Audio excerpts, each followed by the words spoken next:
It's going down. Shalom. First and foremost, giving God praises, honor, glory, respect, and blessings to Yahweh, Bahashem, Yahweh Shai, Bahashem, Racha Kwadash. Salutations to the Lord's elect on the four corners of the earth, pushing this truth and sincerity while patiently waiting for Yahweh Shai's return. And double honors to our apostles and elders of Great Millstone, which have taught us everything we know through the spirit and power of Yahweh, Bahashem, Yahweh Shai.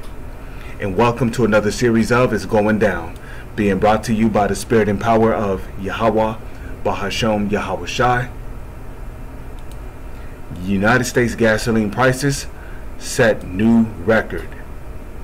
Rising oil prices are driving the cost at the pump higher, which gas prices here in the United States of America is systematically being raised.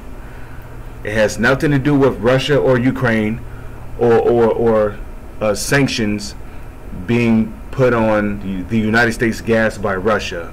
The gas prices here in the United States is systematically being risen by the United States government itself. So gasoline prices at the pump in the United States hit a new all-time record on Tuesday. According to the American Automobile Association, the average retail cost of a gallon of gas hit 4.374 early on Tuesday. The AA said, surpassing the former record of 4.331 set in March. The increase is mainly due to the high cost of crude oil, which was hovering near $100 per barrel last week and is now closing in on $110, the association explains on its website. Futures of Brent oil, the main global benchmark, have actually dropped 7% since March 30th. As a result, gas prices ticked slightly lower in April but are now up roughly 10%. The retail price of diesel fuel also reached a record this week, hitting $5.45 per gallon. A recent survey found that increasingly expensive fuel has forced roughly 2/3 of vehicle owners in the United States to change their driving habits. Oil prices have been pushed higher by some United States refineries having closed during the pandemic, while the remaining ones are nearing the full capacity, according to data from the Energy Information Administration. It says global fuel stockpiles are being reduced as demand has recovered to pre-pandemic levels, whereas production has not yet been able to catch up.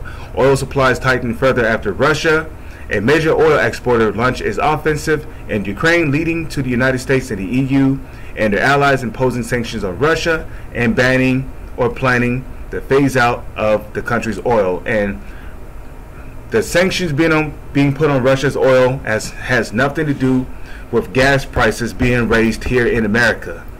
It has a lot to do with the so-called elites by the Illuminati through the United States government raising gas prices here in the United States. So gas prices here in the United States is systematically being raised by the United States government through the Illuminati, which is being controlled by the so-called elites. As a matter of fact, this is the book of 2 Corinthians chapter 2 verse, and that's cool, I'll just skip down to 11.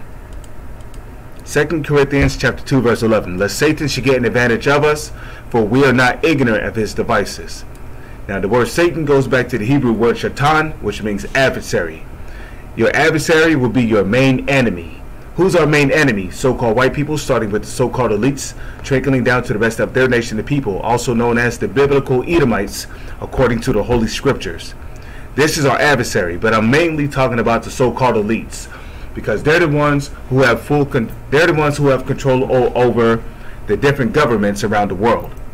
We're not ignorant of their devices, which when you look up that word devices, it goes back to the Greek word naima, which means an evil scheme or an evil purpose. We're not ignorant of the evil schemes or the evil purposes of the so-called elites.